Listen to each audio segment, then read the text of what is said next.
Hi everyone. So I want to make sure that you know what to do with all of this. So here's the little spiel that Miss Lucine and I wrote about our new writing unit that can get recycled.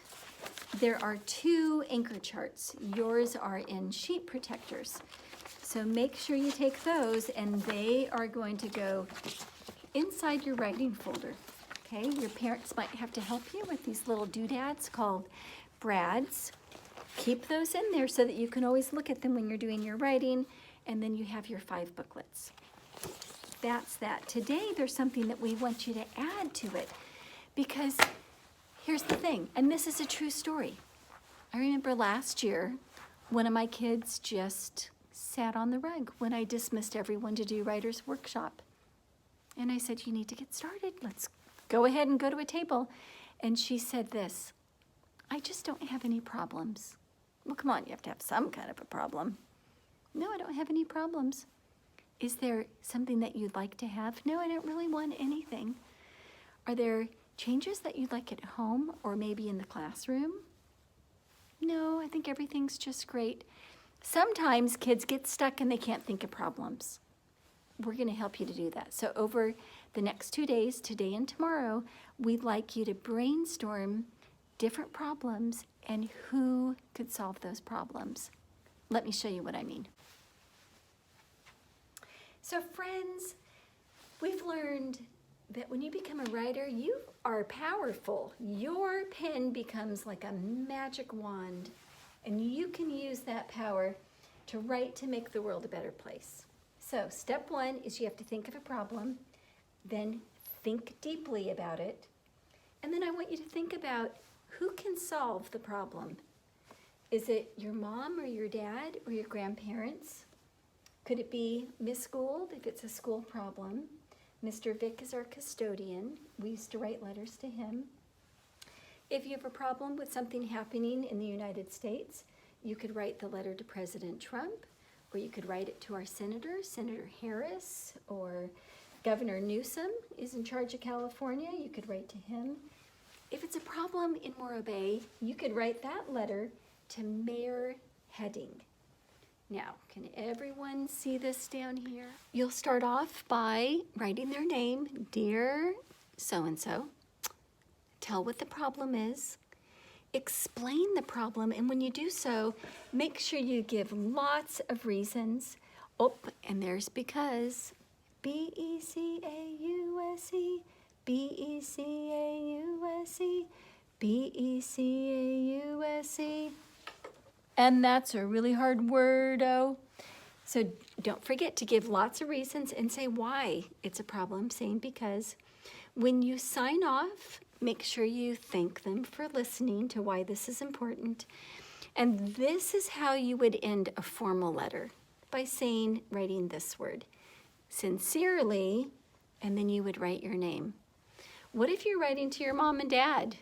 They already know your first and last name, right? Well, maybe you could say, sincerely, your amazing son, or your lovely daughter, and then sign your name. Okay, let's talk about the problems now. So first of all, maybe there's a problem with the world. We could start like an Earth Day problem. Oh, I know. Trash. Trash is a problem for the world.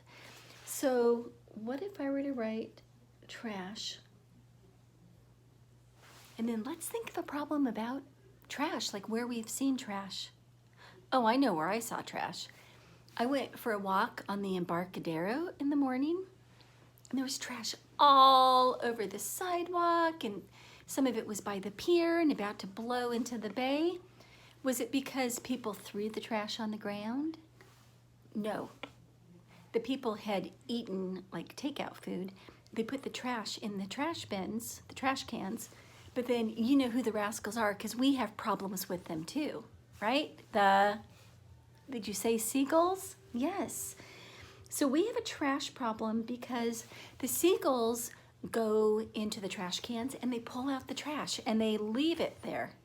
So the problem is really with the trash cans, right? Like we need trash cans that the seagulls can't get into. I wonder who could solve that problem. Oh, I know. Maybe like Morro Bay City Council, or maybe the mayor. Maybe you could write to Mayor Heading, the mayor of Morro Bay, and advocate for new trash cans so that the trash doesn't end up on the sidewalk and then eventually into the bay where animals could eat it and die. That's a problem. Here's another problem. Coronavirus. Ooh, boy, is that ever a problem. That's why we're all at home. That's why you can see on the news all the time that that's all they're talking about now is coronavirus all over the world. So that's not really a problem. Can't really write someone to solve that problem, but there are little pieces about it. For example, what about the fact that in some stores you have to wear a mask to go inside, but in other stores you don't? So maybe you have an opinion about that, about whether you should or shouldn't have to wear a mask. How about masks in public? Right? So maybe you have an opinion about some of the new things that we're doing because of the social distancing protocols in the United States. Okay? What about other problems? Well, can I tell you about a problem that Booker told me about? Booker is understanding that, knowing that because of coronavirus, he has the opportunity to sleep in a little bit, right? And he also knows that we just went through daylight savings time, so it's getting dark really late. He wants to know if he can go to bed a half an hour later. I think that's a reasonable request, as long as later on in the letter he gives lots and lots of good reasons why he should have a later bedtime, right? Right now it's 7:30, he wants 8 o'clock. So Booker, I'm rooting for you. It's got to be really compelling to ask for a change at home, right, parents? So let me write that. Bedtime. What if your bedtime is already a time that your parents think is just right? Then you just let that go. Saved you on that one, Mom and Dad. Booker wants to know if he can advocate for maybe a half an hour later bedtime so that because he can sleep in now. How about this? You know Bryson, but you might not know Bryson's brother, Eli. Years ago, when he was in my kindergarten class, he wrote a very compelling piece to his parents about his favorite food. Now, his favorite food happens to be spaghetti. And he wrote a very compelling piece he gave lots of reasons why he should have his favorite food more frequently. He said, spaghetti is inexpensive. It's really easy to make since it only has 2 ingredients. And it's healthy. So he wrote a very compelling piece about why he should have his favorite food more often. Let's think of some others. Well, let me ask you this.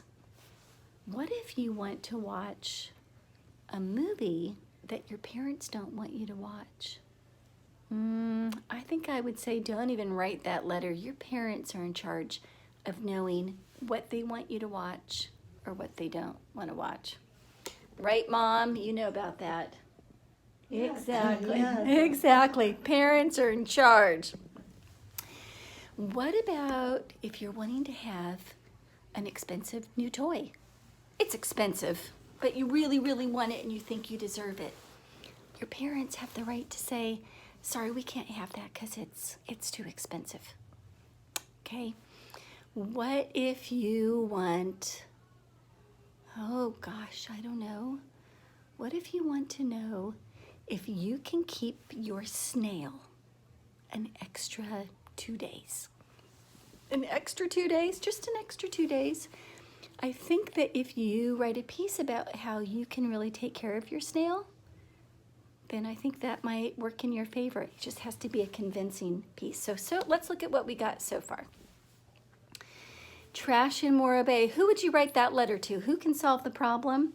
Well, probably either Morro Bay City Council or the mayor of Morro Bay, John Heading. What if you're feeling that masks really should be worn in public places or not worn in public places? Who would you write that to? I don't know, maybe it could go to Morro Bay. It could also go to the public health department in San Luis Obispo. Your parents could help you with the address. What if you want to advocate for a later bedtime? Well, your parents know who's in charge of that. What about them making your favorite food? What about you being given more independence to make your own peanut butter and jelly sandwiches and to maybe cut your own celery? Your parents will decide about anything involving a knife, but maybe it's time for you to start helping out a little bit more. Maybe it would be okay for you to have a little more independence. So guys, just sitting here together, we've come up with 1, 2, 3, 4 problems. So what I want you to do today and tomorrow is you're going to be making a list of problems and talking about what the problem is and then who you would write that letter to, who you can solve it. Okay?